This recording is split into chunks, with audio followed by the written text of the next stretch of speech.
Let's make eggplant syrup. And I'm not kidding you.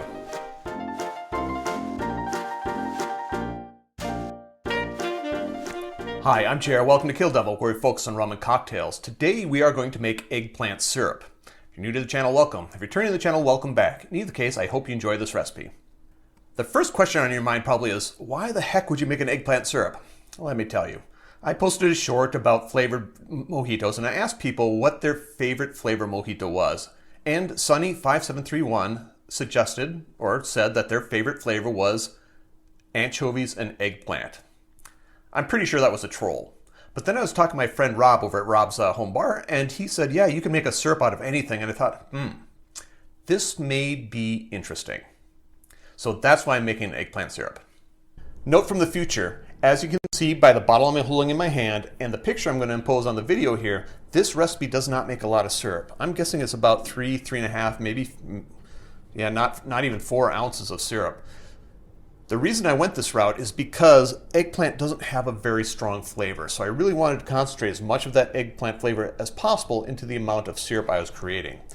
If you want to make more syrup for the same amount of eggplant, feel free to double the amount of sugar and water. It should work out just fine. It'll be a lighter flavor, but there you go.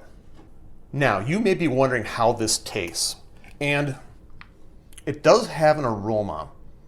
I don't know if I'd describe it as eggplant. I don't know really what eggplant tastes like or smells like, but it definitely does smell like a vegetable.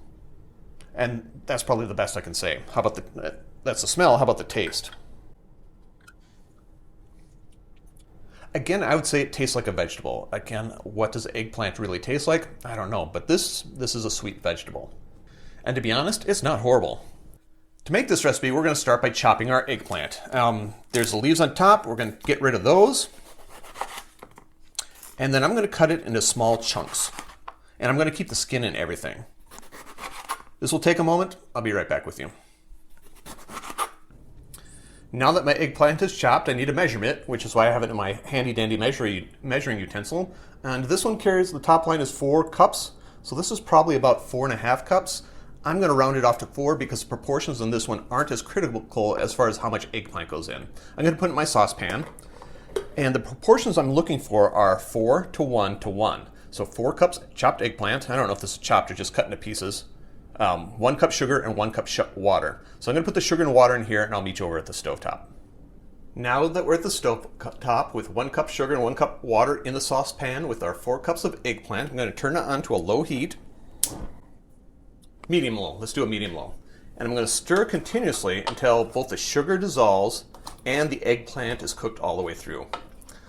This is going to take some time, so I'll be back with you in a moment. Now that the eggplant is cooked, I'm going to remove it from the heat, and I'm going to let it sit until it cools to room temperature. Be back with you in a moment. Now that the mixture is cool, there's only one thing left to do, and that is strain, bottle, label, and refrigerate. So I'm going to get this started. See if I spill everything, or anything.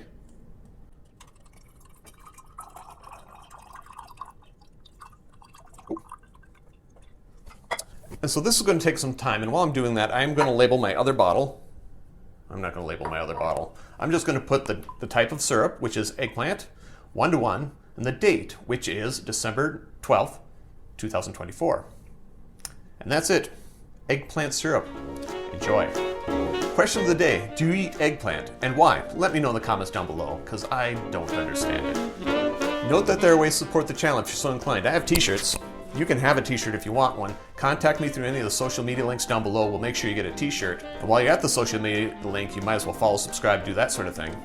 Finally, if you made it this far, give me a like, give me a subscription, and turn on notifications so you don't miss out on any of the other wacky things I do. And until next time, cheers.